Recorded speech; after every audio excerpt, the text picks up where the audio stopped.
देखो भाई, straight line के हम लोग एक तो इंट्रो क्लास कर चुके हैं और पहले एक्सरसाइज के कुछ क्वेश्चंस कर चुके हैं।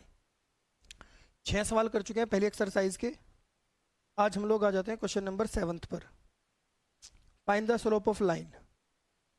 एक लाइन का स्लोप बताना है which makes an angle of 30 degree, जो 30 डिग्री का एंगल बनाए with the positive direction of Y axis. Y axis की पॉजिटिव डायरेक्शन के साथ एंटी क्लॉकवाइज। आप समझो, एक लाइन दे दी और ये रही।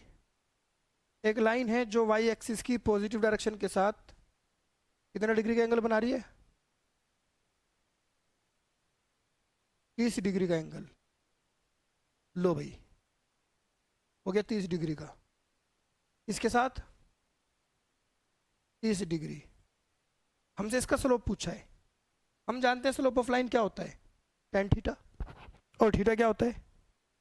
थीटा होता है angle with x axis in positive direction, x axis के साथ वाला एंगल। तो अब आप बताओ, ये एंगल जो है तो वाई एक्सिस के साथ वाला है ना, और थीटा क्या होता है? एक्स एक्सिस के साथ वाला क्या होगा? ये वाला। तो 90, ये 30 ये और 90 ये कितना हो जाएगा? तो मेरे हिसाब से m जो होगा वो 10 120। और ये कौन से क्वाड्रेंट में गया? सेकंड में। सेकंड किसका है? सेकंड किसका है? साइन का। समझ आ गई बात? मैंने इसको 180 माइनस 60 लिख दिया एंगल रिजॉल्व करने के लिए। सेकंड में है तो माइनस का आएगा और 180 पर चेंज भी नहीं होता, 10 ही रहेगा। और 10 60 की वैल्यू क्या हो जाएगी? -√3। समझ आई बात? सवाल नंबर 8। 8वां सवाल देखो क्या कहता है। Find the value of x for which the point x -1 2,1 4 5, x -1 2 1, x -1 2 1 4 5 are collinear. तो हमें x की वैल्यू निकालनी है। हम दो तरीके से निकाल सकते हैं, या तो एरिया ऑफ ट्राइंगल को 0 के इक्वल करके, या फिर इसको मानो a, इसे मानो b, इसे मानो c। जब 3 पॉइंट कॉलिनियर होते हैं तो slope of A B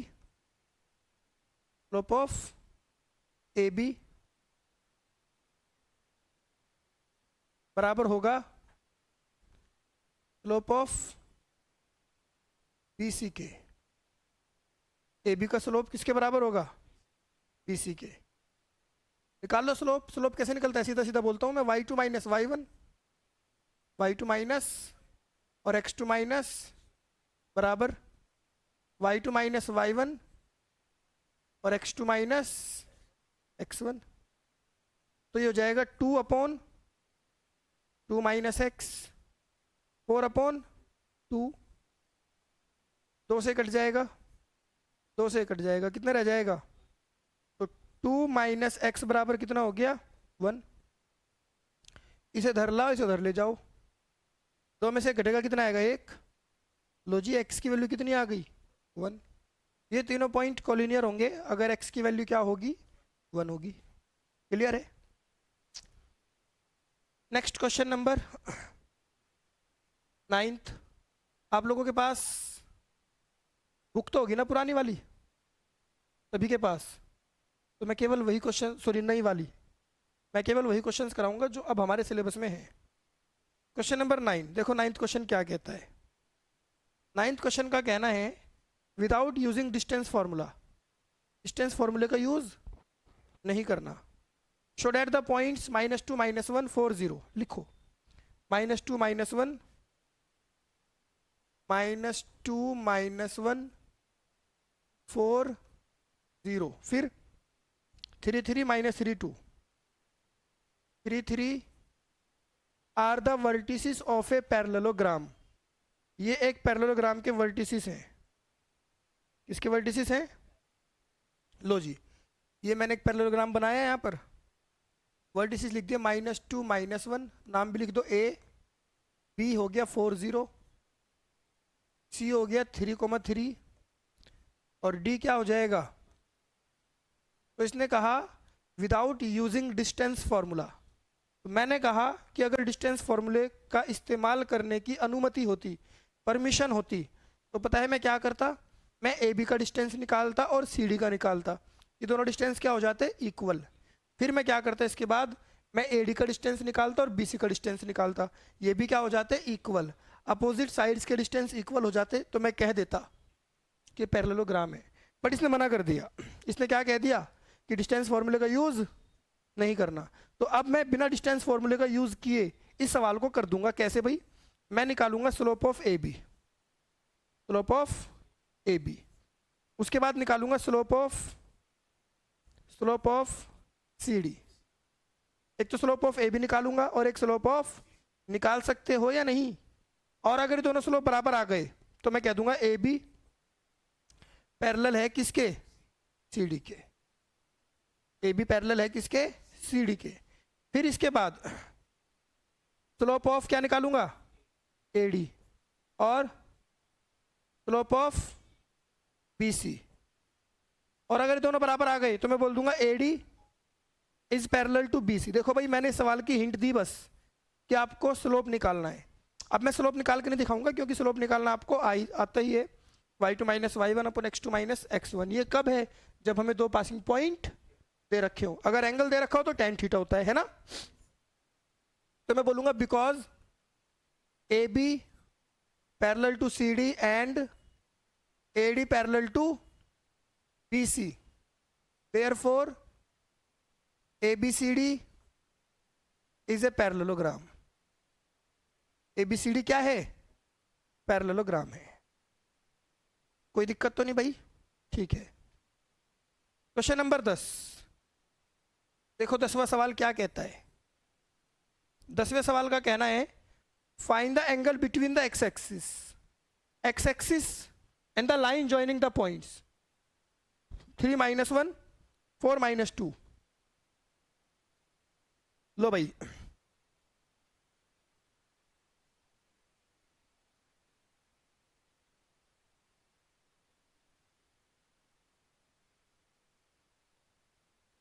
one 2 3 4 -1 -2। Find the angle between the x axis and line joining 3 - 1 4 -2।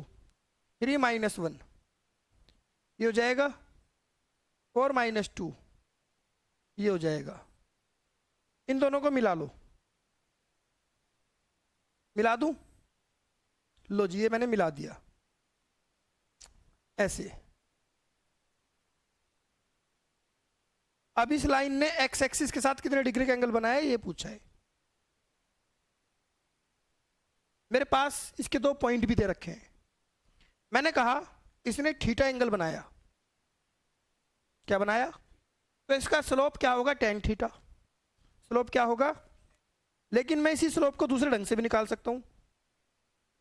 दूसरा ढंग क्या है?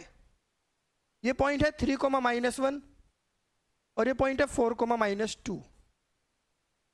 तो y2 माइनस y1 और x2 minus x1। tan theta is equals to -2 + 1 -1/1। तो tan थीटा बराबर -1। अब आप बताओ, एंगल तो 180 से छोटा ही है ना? ये एंगल तो 180 से। अब tan माइनस में चाहिए, माइनस में वैल्यू दे रहा है। कहाँ देता है tan माइनस में वैल्यू? नेगेटिव वैल्यू tan कहाँ देता है? सेकंड क्वाड्रेंट में या फोर्थ क्वाड्रेंट में? या तो देता है सेकंड में या देता है फोर्थ में। अब फोर्थ में मैं जा नहीं सकता क्योंकि फोर्थ में तो एंगल 180 से ज्यादा होगा। मुझे सेकंड में जाना है। तो सेकंड में जाने के लिए क्या करना पड़ेगा? Pi minus theta.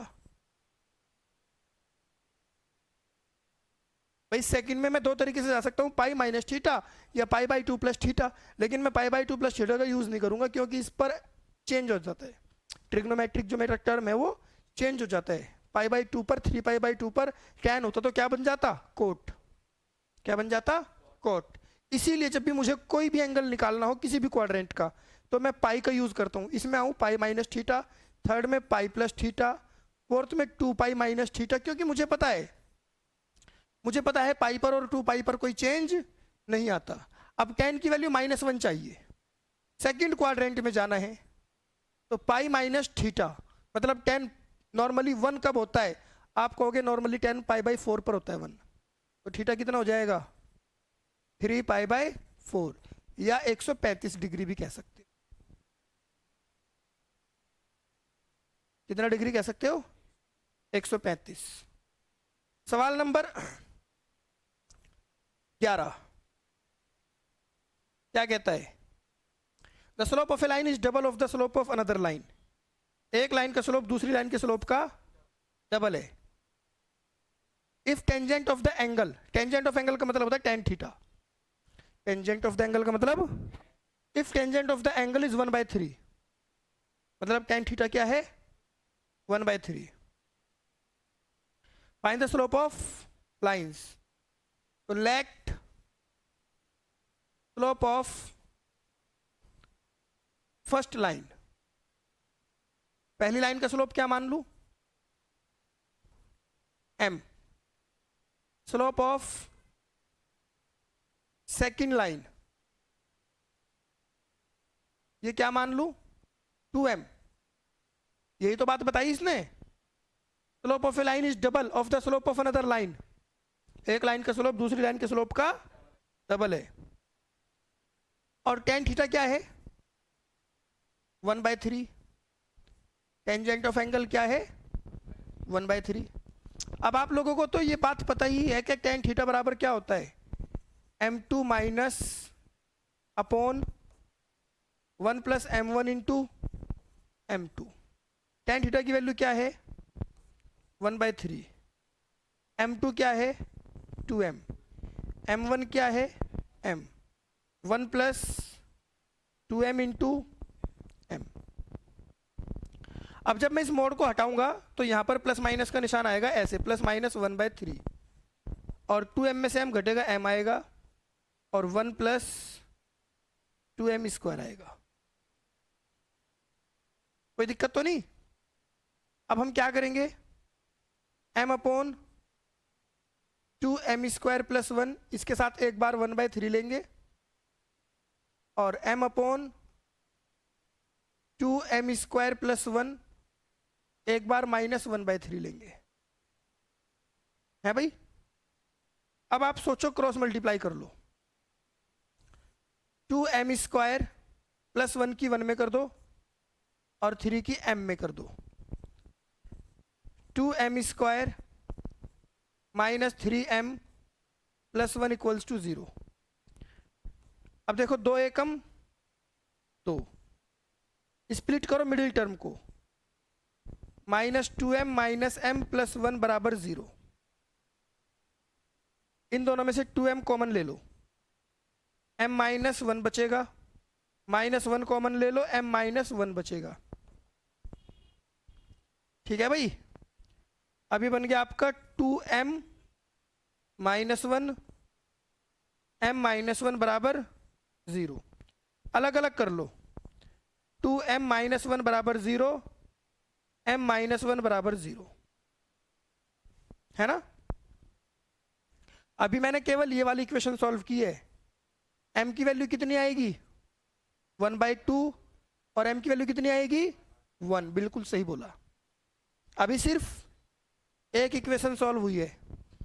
अब जरा इसकी बात कर लेता हूं मैं। जब मैं इसको सॉल्व करूंगा, m की एक वैल्यू आएगी माइनस का 1/2, एक आएगी 1। ये आप खुद सॉल्व करोगे। अब इसने मुझसे पूछा क्या था? स्लोप। क्या पूछा था? स्लोप। तो सोचो, अगर m की वैल्यू माइनस का 1/2 है, m की वैल्यू क्या है? -1/2, तो 2m की 2 से गुणा कर देंगे, -1 हो जाएगा। गलत तो नहीं बोला? अगर m की वैल्यू, ये -1 आएगा यहां से, m की वैल्यू -1 है, 2 से मल्टीप्लाई कर दोगे -2 हो जाएगा। अगर m की वैल्यू प्लस का 1/2 है, 2 से मल्टीप्लाई कर दोगे 1 हो जाएगा। अगर m की वैल्यू 1 है 2 से मल्टीप्लाई कर दोगे 2 हो जाएगा। तो ये पूरी 8 वैल्यू आएंगी, जिसमें से 4 तो एक लाइन की है और 4 दूसरी लाइन की है। कोई दिक्कत तो नहीं यहाँ तक? ठीक है,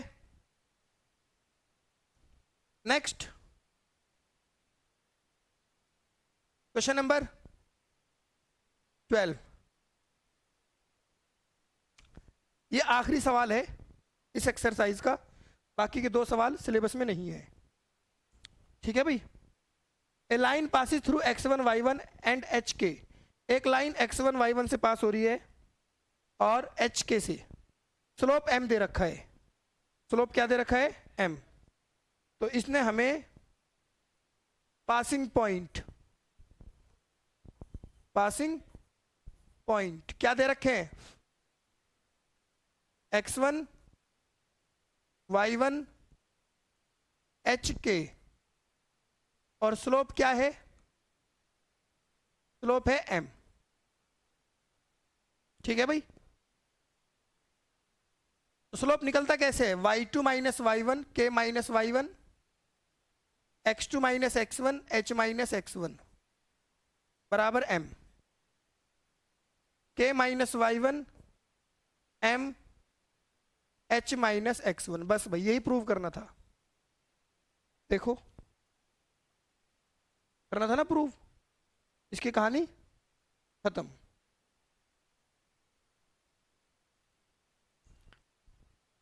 नेक्स्ट, अब हम लोग पढ़ेंगे various forms of equation of line.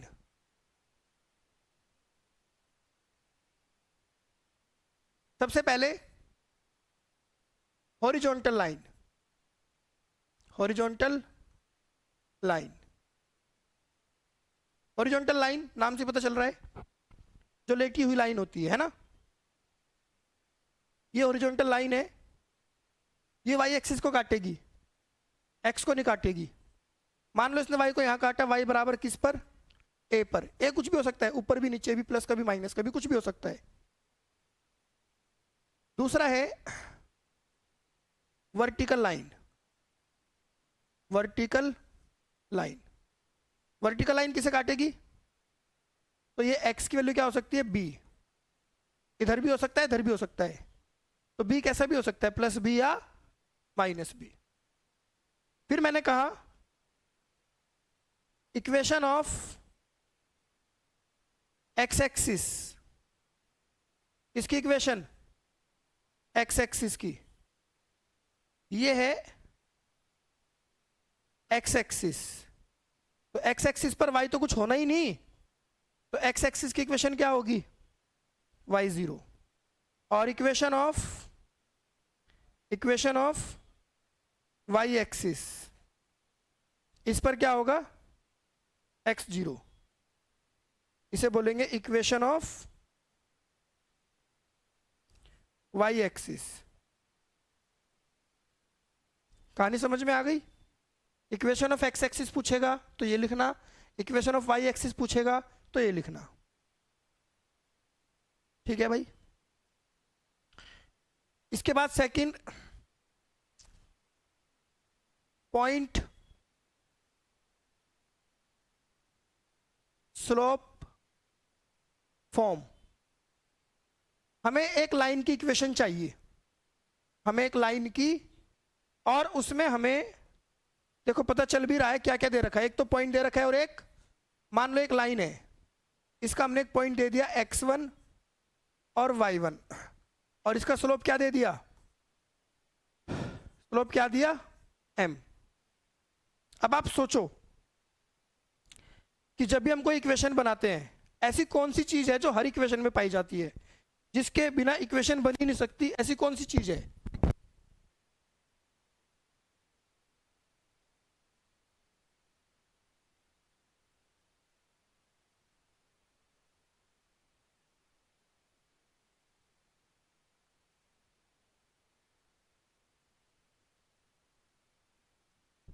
ऐसी चीज है वेरिएबल। वेरिएबल के बिना इक्वेशन, इक्वेशन में वेरिएबल तो होता ही है। अब मैं ये इक्वेशन बनाना चाहता हूँ इस लाइन की, तो इसका हर एक पॉइंट एक्स वाई को रिप्रेजेंट करेगा। हर एक पॉइंट करेगा नहीं करेगा? तो मतलब ये तो वो पॉइंट है जो हमें दे रखा है, जिसे हम कहते हैं पासिंग पॉइंट, लेकिन इसका हर एक पॉइंट एक्स वाई होता है जो हमें वेरिएबल प्रोवाइड करता है। क्या प्रोवाइड करता है?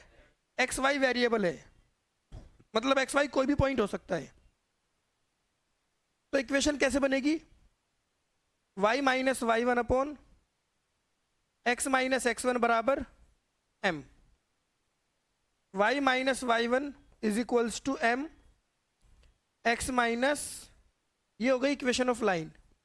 ये वो कहानी है जिसमें हमें एक पासिंग पॉइंट और एक स्लोप दे रखा है, एक पासिंग पॉइंट और एक स्लोप दे रखा है।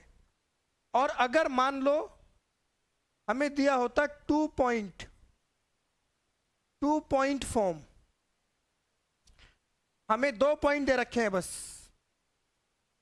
x1 y1 x2 y2, तो इक्वेशन कैसे बनेगी? y minus Y one upon x minus x one. X Y क्या है यहां पर? वेरिएबल। अब सोचो, बिल्कुल यही बात लिखी है लेकिन यहां m लिखा हुआ है। m कौन है? तो उधर भी स्लोप ही लिखना, लेकिन उस स्लोप को दूसरे ढंग से लिखना, y2 माइनस वाई वन। ये लो जी, ये फर्क दिख रहा है आप लोगों को? जब हमें एक पॉइंट एक स्लोप दे रखा हो तो y minus Y one upon x minus x one is equals to m, और जब हमें 2 पॉइंट दे रखे हो तो y minus Y one upon x minus x one is equals to y2 minus Y one upon X two minus x one. ठीक है? फिर इसके बाद फोर्थ, स्लोप इंटरसेप्ट फॉर्म। भाई इंटरसेप्ट का मतलब क्या होता है? इंटरसेप्ट का मतलब होता है इंटरसेक्ट करना, काटना। इंटरसेप्ट का मतलब इंटरसेक्ट करना। हमें स्लोप दे रखा होगा और किसी भी एक्सिस का इंटरसेप्ट दे रखा होगा कि एक्स एक्सिस को यहां काटा जा रहा है या वाई एक्सिस को यहां काटा जा रहा है। इसमें 2 केस होते हैं। पहला केस, जब हमें वाई इंटरसेप्ट दिया हो। क्या दिया हो? जैसे मान लो ये लाइन है, बताया वाई एक्सिस को काटा जा रहा है सी पर। समझ में आ गई बात? यहां हमें किसका इंटरसेप्ट दे रखा है? वाई का। सी क्या है? Y intercept. और आप लोग बहुत अच्छे से भी जानकर आए हो, इक्वेशन मैं आप लोगों को बनाकर दिखाकर आया हूं, ये वाली दिखाई है ना? सोचो, अगर x1 0 हो और y1 c हो तो y minus C M X minus 0, तो ये क्या बन गया? mx। क्या बन गया? mx। और माइनस का सी इधर आकर क्या हो गया? प्लस का। तो y बराबर mx प्लस सी। पढ़ी है ना फिजिक्स में भी? मोशन इन स्ट्रेट लाइन में पढ़ी है ना? y इक्वल mx plus C, equation of line. नहीं पढ़ी? क्या पढ़ रहे हो फिर फिजिक्स में तुम? जिसमें कि m क्या है? स्लोप। c क्या है? y intercept. c क्या है? y intercept. ठीक। दूसरा केस, x इंटरसेप्ट। x, जब हमें यह बताया गया हो कि x एक्सिस को कहां काटा जा रहा है। ये लो जी, x एक्सिस को काटा जा रहा है किस पर? t पर। x एक्सिस को किस पर काटा जा रहा है? तो देखो वही बात, y minus Y one m x minus y minus Y one के बदले 0, m x1 के बदले t। तो ये क्या हो जाएगा? y बराबर एम एक्स माइनस डी, ये एम क्या है? स्लोप, और डी क्या है? X intercept. हालांकि ये जो फोर्थ पॉइंट मैं बता रहा हूं ना आपको, अगर बाई चांस आप इसको भूल भी गए तो दिक्कत वाली बात नहीं है। दिक्कत वाली बात है अगर आप पॉइंट नंबर 2 और 3 भूल गए, तब दिक्कत वाली बात है, क्योंकि फिर आपको इक्वेशन ही बनानी आएगी लाइन की। ठीक है, क्योंकि भाई ये कहानी भी तो पॉइंट नंबर 2 से उठ के आई है और वही भूल गए। Fifth, intercepts form. Intercepts form, intercept नहीं, इंटरसेप्ट्स मतलब दोनों एक्सिस को काटा जा रहा है, दोनों एक्सिस के इंटरसेप्ट दे रखे हैं। भाई एक्स एक्सिस का बताया इन्होंने ए पर काट दिया, और वाई एक्सिस का बताया बी पर काट दिया, तो इक्वेशन क्या बनेगी? एक्स अपॉन ए प्लस वाई अपॉन बी बराबर 1। याद रखना ए क्या है? एक्स इंटरसेप्ट,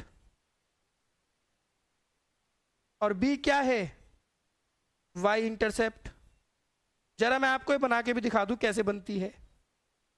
ठीक है, मैंने ये वेरिएबल मान लिया एक्स वाई, तो बताओ ये तीनों पॉइंट कोलिनियर है या नहीं है?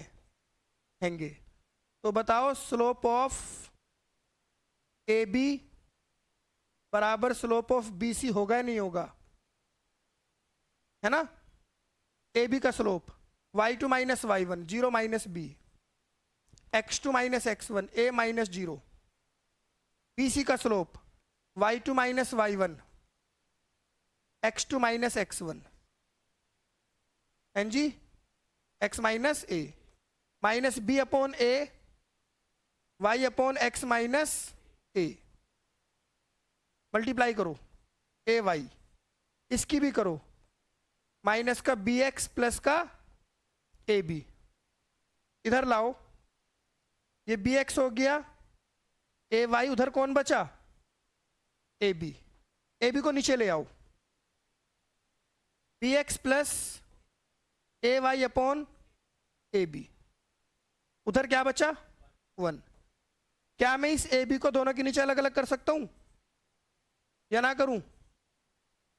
ठीक है, तुम कह रहे हो तो लो, बी से बी गया, ए से ए गया, एक्स अपॉन क्या बचा, और वाई अपॉन, और बराबर ये लो भाई। कोई दिक्कत तो नहीं आज तक? फर्स्ट एक्सरसाइज कंप्लीट हो गई, सेकंड एक्सरसाइज का इंट्रो हो गया। अगली क्लास में इसके क्वेश्चंस करेंगे। आज के लिए इतना ही काफ़ी है।